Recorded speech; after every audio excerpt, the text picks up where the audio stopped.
ॐ अज्ञानतिमिरान्धस्य ज्ञानञ्जनशलाकया चक्षुरुन्मिलितं येन तस्मै श्रीगुरुवे नमः। भगवते वासुदेवाय ओम नमो भगवते वासुदेवाय ओम नमो भगवते वासुदेवाय। श्रीमद् भागवतम कैंटो पहला अध्याय 12 और श्लोक संख्या 31। तो हम सुन रहे हैं परीक्षित महाराज के बारे में कि किस प्रकार से परीक्षित महाराज का जीवन होगा, लेकिन साथ साथ हमने ये भी देखा कि किस प्रकार से उनका मरण होगा, किस प्रकार से उनको एक सर्प डस लेगा एक ब्राह्मण के पुत्र के श्राप देने के कारण। और ऐसा करने पर परीक्षित महाराज जो है सब कुछ त्याग के भागवत सुनने जाएंगे और इंक्वायरी करेंगे सुखदेव गोस्वामी से। सब कुछ उन पुरोहितों ने बताया और ये बताया कि किस प्रकार से ये भगवान संसार में भगवान की परीक्षा ही करता रहेगा, उनको ढूंढता रहेगा, इसलिए इसका नाम परीक्षित पड़ेगा। ओके, श्लोक संख्या 31। सराजपुत्रो ववृद्धे आशुशुल्का इवो रूपा आपूर्यमाणा पृथ्वी काष्ठाभिरीव सोनवहम। जिस तरह शुक्ल पक्ष में चंद्रमा दिन प्रतिदिन बढ़ता है, उसी तरह ये राजकुमार परीक्षित शीघ्र ही अपने संरक्षण पितामहों की देखरेख तथा सुख सुविधाओं के बीच तेजी से विकास करेगा। तो डेवलपमेंट बहुत तेजी से होगी। डेवलपमेंट तेज कब होती है? जब हमारे सर पे कोई होता है तो हमारी यह ना पितामहों की संरक्षण में जिएगा, इसलिए तेजी से विकास करेगा। आप देखेंगे, मेरा तो खुद का ही एक्सपीरियंस है कि इस्कॉन में आने से पहले श्रील प्रभुपाद की भगवद गीता मैं 10 साल से पढ़ रहा था। हम हाँ, उससे कुछ प्रेरणा तो मुझे मिल रही थी, लेकिन उतना तेज़ी से प्रोग्रेस नहीं हो रही थी।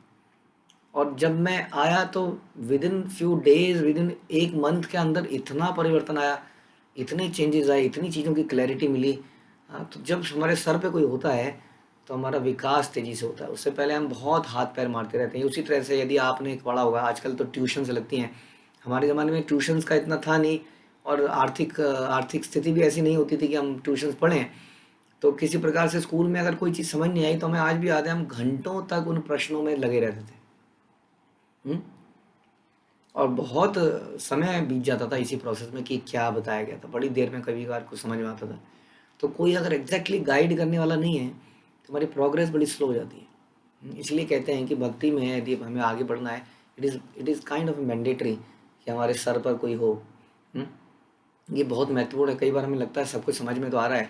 आपको तभी पता चलेगा कि कितना आ रहा है जब आप किसी से सुनेंगे, तब पता चलेगा नहीं समझ में नहीं आ रहा था।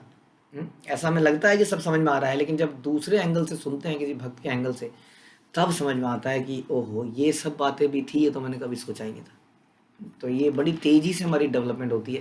जैसे यहाँ बता रहे हैं कि परीक्षित महाराज इन पितामहों की देख रेख। कौन पितामह? युधिष्ठिर महाराज जैसे, पांडव जैसे उनके संरक्षक हैं, तो कितना डेवलपमेंट क्यों नहीं होगी उनकी अच्छी। तो इस प्रकार से हमें भी क्या करना है? हमें भी भक्तों के बीच में, अपने संरक्षकों के बीच में तेजी से विकास करना है, उनकी बात को मानना है। यक्षमाण अश्वमेघेन ज्ञाति द्रोह जिहासया राजा लब्ध धना दध्यो न अन्यत्र करदंडयो।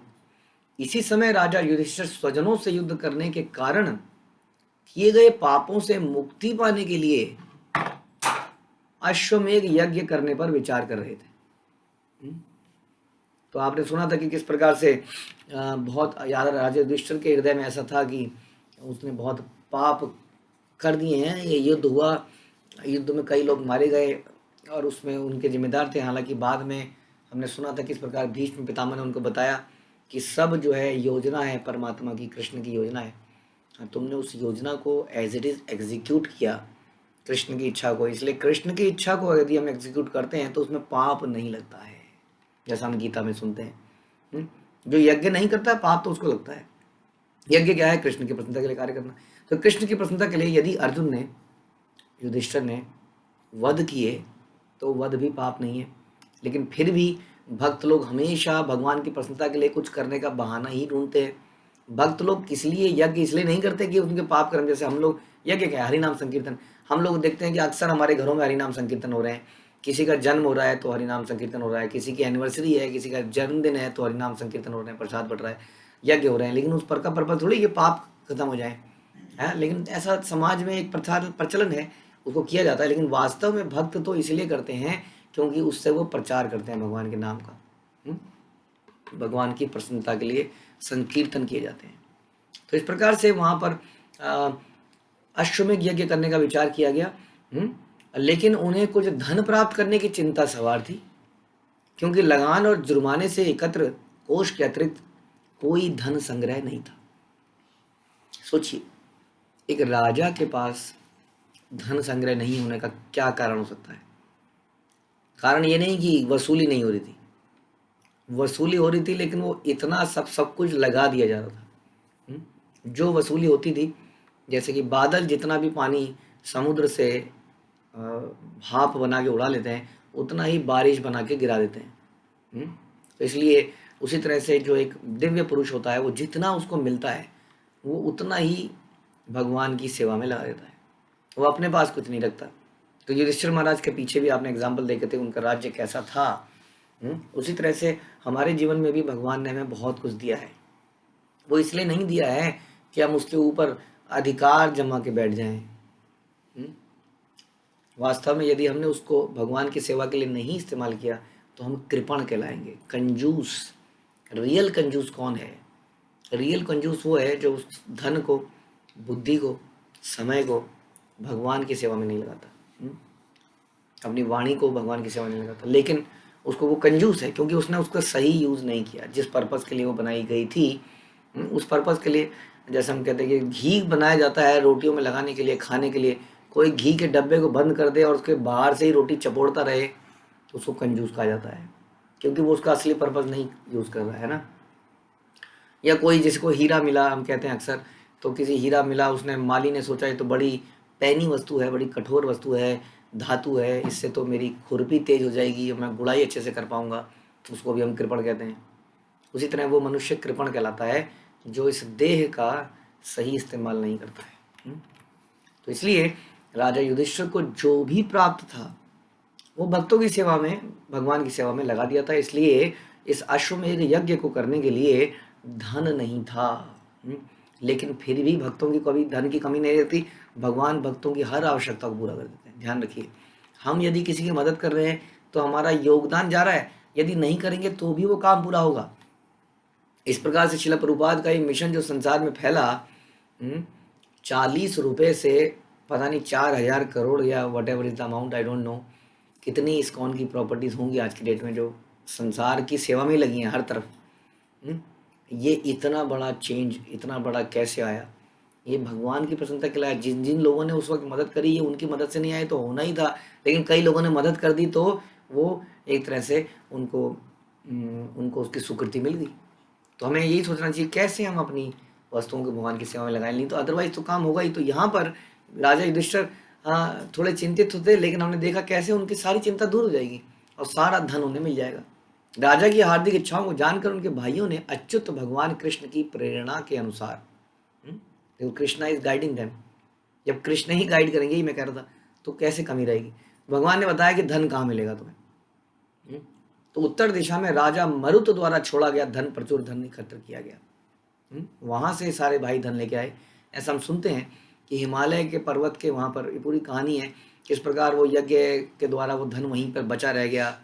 वो एक कहानी है, लेकिन ऐसा बताया जाता है कि हिमालय के वहाँ पर कोई ऐसा स्वर्ण का पर्वत है जहाँ पर ये सारा धन है।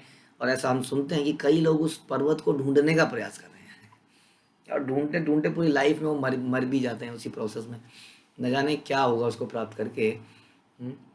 तो एनीवे, तो वो जो धन है जो राजा मरुत द्वारा छोड़ा गया था, उसको लेके ये लोग आए और तभी अर्जुन का नाम धनंजय पड़ा। उन्होंने इस धन को एकत्रित किया, लेकिन किस लिए एकत्रित किया? भगवान की प्रसन्नता के लिए। तेन संभृत संभारो धर्मपुत्रो युधिष्ठिरा वाजिमेघे स्त्री भिर्भितो यज्ञे समय जद्धिरम। उस धन से राजा 3 अश्वमेघ यज्ञों के लिए सामग्री उपलब्ध कर सके। इसलिए हम कहते हैं इट इज़ वेरी डिफिकल्ट। कलयुग में जो प्रोसेस बताया गया है वो हरिनाम बताया गया है, ना तो इतना धन है किसी के पास। ये इतना बड़ा राजा है युधिष्ठिर महाराज, सोचिए कितने बड़े राजा थे, उनके इतने महान भाई थे, कहीं पर भी निकल जाए तो कौन मना करे इनको देने के लिए। और फिर राजा मरुत का इतना बड़ा धन भी इन्हें मिला, लेकिन फिर भी ये जितनी भी सामग्री केवल 3 अश्वमेध यज्ञ के लिए आई। हम लोग आजकल एक पैकेट में कुछ ले आते हैं घास फूस, उसको जला के छोटा सा यज्ञ कर देते हैं। वास्तव में यज्ञ के लिए जो शुद्धि चाहिए वस्तुओं में, वो शुद्धि मिलना बड़ा मुश्किल है। मार्केट में हम जानते ही नहीं है किसने क्या पैकेट में क्या चीज़ पैक करी है, उसमें क्या मिलावट है। घी में क्या चीज़ मिली हुई है कुछ नहीं जानते, दूध में ही क्या मिला हुआ है। तो इस प्रकार से यज्ञ जो है इस समाज के लिए बड़ा मुश्किल हो गया है कलयुग में। न केवल सामग्री अपितु लोगों का ज्ञान, लोगों के मंत्रों के उच्चारण की शक्ति बहुत कुछ क्षीण हो चुकी है। इसलिए हरिनाम जो है इस युग के लिए यज्ञ बताया गया। तो राजा ने 3 अश्वमेध यज्ञ के लिए सामग्री उपलब्ध करी। कुरुक्षेत्र के युद्ध के बाद अत्यंत भयभीत पुण्यात्मा राजा युधिष्ठिर ने इस प्रकार भगवान हरि को प्रसन्न किया। तो ये जो यज्ञ भी किया गया था, ये भी कृष्ण की डायरेक्शन के अंतर्गत किया गया था। इसलिए उन्होंने भगवान को प्रसन्न किया। आहु तो भगवान राज्ञा याज जित्वा द्विजेर निपम उवास कति चिन्मासान सुहृदाम प्रिय काम्यया। महाराज युधिष्ठिर द्वारा यज्ञ में आमंत्रित होकर भगवान श्री कृष्ण ने इस बात का ध्यान रखा कि सारे यज्ञ योग्य ब्राह्मणों द्वारा संपन्न कराए जाएं। तत्पश्चात संबंधियों की प्रसन्नता के लिए भगवान वहां कुछ मास तक रुके रहे। तो आप पीछे आपने सुना था कि भगवान किस प्रकार चले गए थे द्वारका। तो यहाँ पर एक और प्रसंग आ रहा है जब भगवान पांडवों के साथ रहे, ये यज्ञ कराया गया, यानी कि ये यज्ञ पूरा का पूरा भगवान की डायरेक्शन में किया गया। और इसमें इस बात का ध्यान रखा भगवान ने कि जो यज्ञ संपन्न करने वाला व्यक्ति है, क्या वो एलिजिबल है, योग्य है करने के लिए। योग्यता जन्म से नहीं आती है, ध्यान रखिए। A birth can give us facility not ability. जो बर्थ है, जो हमारा किसी अच्छे खानदान में हम पैदा हुए, धनवान खानदान में पैदा हुए, वो हमें फैसिलिटी तो दे सकता है लेकिन एबिलिटी नहीं देता है। एबिलिटी हमें अर्जित करनी पड़ती है। उसी तरह से यदि आप ब्राह्मण के परिवार में पैदा हुए हैं तो it is a facility given to you कि आप ब्राह्मणत्व के गुण पैदा कीजिए, क्योंकि आप ऐसी जगह में पैदा हुए हैं। वैष्णव के बीच में कोई व्यक्ति पैदा हुआ है तो भी वो एक फैसिलिटी है, लेकिन क्या वो वैष्णव को स्वीकार करेगा, ये उसके ऊपर है, ये उसकी एबिलिटी है, उसको खुद डेवलप करनी पड़ेगी। हम देखते हैं कई बार कोई व्यक्ति वैष्णव के बीच में पैदा हुआ है लेकिन बिल्कुल भी भक्त नहीं बन पाया, डेविएट हो गया, बड़ा होकर कुछ और ही करने लगा। तो इसलिए ये एबिलिटी हमें अर्जित करनी पड़ती है, ध्यान रखिए हमेशा। इसलिए ब्राह्मण के यहाँ पैदा होने से हमें एबिलिटी नहीं मिलती है, वो तो फैसिलिटी मिलती है। तो इसलिए ये ध्यान रखा गया कि योग्य ब्राह्मण कौन है। जो ब्रह्म को जाने वही तो ब्राह्मण है। जो भगवान को जाने, जो भगवान को ना जाने, भगवान के प्रति जो शरणागति ना हो, वो कैसे भगवान को प्रसन्न करेगा। जैसे हमने सुना यज्ञ का पर्पज है भगवान को प्रसन्न करने के लिए किया गया कार्य। अब जो व्यक्ति कर रहा है वो ना तो भगवान को जानता है, ना भगवान के प्रति समर्पित है, तो वो कैसे यज्ञ करेगा। कितने पुजारी हमें आज भी मिलते हैं, कई लोग हमें घटनाएं बताते हैं। अभी रिसेंटली भी कोई बता रहा था कि अक्सर लोग भगवान कृष्ण की पूजा पाठ करने के लिए मना ही कर देते हैं। कई सारे पंडित जी आजकल के ब्राह्मण कहते इनसे मांगो तो मिलेगा नहीं, इनके भक्त तो थोड़े से गरीब ही देखे गए आज तक। हाँ, अगर भक्ति करनी है तो शिव जी की करो या इनकी करो, इनसे कुछ मिलेगा। ये आजकल के ब्राह्मणों का, सो कॉल्ड ब्राह्मणों का कथन है। वो कहते हैं जी मुक्ति चाहिए तो इनके पास जाओ। अरे तो फिर और चाहिए क्या जीवन में, जीवन मिला ही किस लिए। तो इसलिए वो योग्यता बड़ी आवश्यक है। जो व्यक्ति खुद भगवान को जानता हो, उनके प्रति शरणागति हो, वही कोई यज्ञ कार्य करा सकता है। इसलिए हम घरों में कई बार कई सारे बैठ के कुछ कीर्तन करा लेते हैं, किसी को बुला लेते हैं। अक्सर हमने देखा गया है कि नहीं, कि जो हमारे घरों में कीर्तन तो नहीं करना चाहिए, कुछ म्यूजिकल कुछ करते हैं, अलग अलग लोग आते हैं ना, दे आर प्रोफेशनल्स। पूरी रात में जग के लाउड स्पीकर में कुछ कुछ गाना बजाना होता है। बट क्वेश्चन ये है, क्या वो योग्य हैं कि उनके पुकारने पर भगवान आएंगे।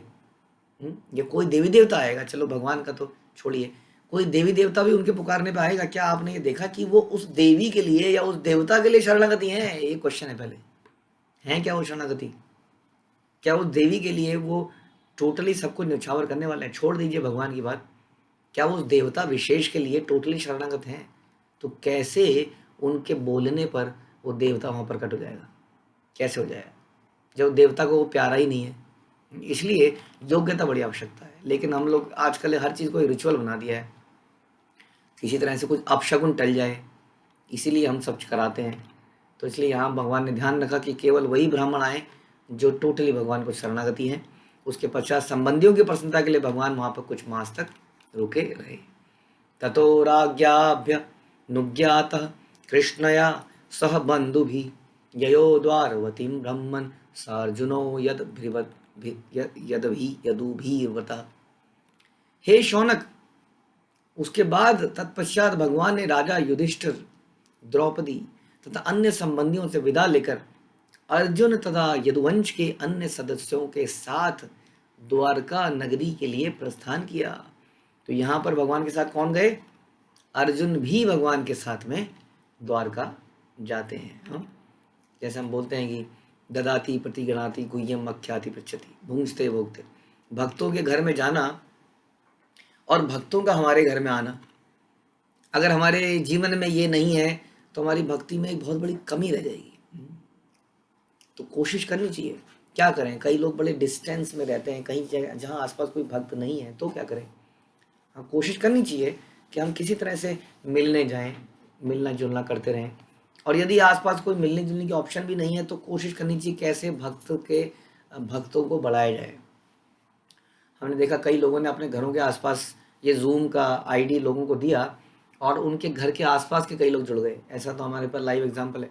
और धीरे धीरे उनके घर के आसपास भक्तों का संघ बन गया, जिसमें वो लोग घर एक दूसरे के घर जा सकते हैं, प्रसाद पे जा सकते हैं, प्रसाद के लिए बुला सकते हैं, अपने अपने कुछ हृदय की बातें कर सकते हैं जिससे भक्ति और बढ़ सके, ग्लोरिफिकेशंस कर सकते हैं साथ में बैठ के। तो इस प्रकार से भक्तों के बीच में चलता है। यहाँ भगवान के बीच में भी देखा जा रहा है, कभी भगवान भक्तों के घर में आ रहे हैं, कभी भक्त भगवान के घर में जा रहे हैं। तो यही भक्ति की है ना। भक्ति ड्राई नहीं है, हमेशा ध्यान रखिए। केवल भगवत गीता को पढ़ के उसको रटना नहीं है, उसके श्लोकों का उच्चारण नहीं करना है, इसको अपने जीवन में अंगीकृत करना है। इसके लिए हमें क्या करना चाहिए? भक्तों से प्रेम संबंध बनाने चाहिए। और प्रेम संबंध बनाने के लिए भक्तों के साथ समय बिताना चाहिए। बड़ा ज़रूरी है कि हम भक्तों के साथ, केवल ये प्रवचन सुनने से काम नहीं चलेगा, आपको भक्तों के साथ व्यवहारिक संबंध बनाने पड़ेंगे। आप लोगों को स्पिरिचुअल फ्रेंड भी इसलिए दे रहे हैं ताकि उनसे आप फ्रेंडशिप डेवलप कर सकें और भक्तों से डेवलप कर सकें। और अपने घर के आसपास भी भक्त बनाएं, जिनको कक्षाओं में जोड़ें और फिर एक साथ आप लोग व्यवहार करें। ठीक है, तो यहाँ पे एक लाइव एग्जाम्पल हमें श्रीमद् भागवतम सिखाती है। सो कॉन्ग्रेचुलेशंस, आप लोगों के अथक प्रयासों से और कृपा से आज हमने इस चैप्टर का अंत किया। इस प्रकार श्रीमद् भागवतम के प्रथम स्कंद के अंतर्गत सम्राट परीक्षित का जन्म नामक 12वें अध्याय का भक्ति वेदांत तात्पर्य पूर्ण हुए और उन लोगों का प्रश्नों का उत्तर मिला जिन्होंने प्रारंभ में प्रश्न पूछा था कि राजा परीक्षित कैसे आए, कैसे पैदा हुए, क्या किया, भागवतम कैसे बोली गई। तो काफ़ी सारे उत्तर दिए जा चुके हैं, लेकिन भागवत अनंत है, हम इसको जारी रखेंगे। हरे कृष्णा। श्रील प्रभुपाद की जय। ग्रंथराज श्रीमद् भागवतम की जय।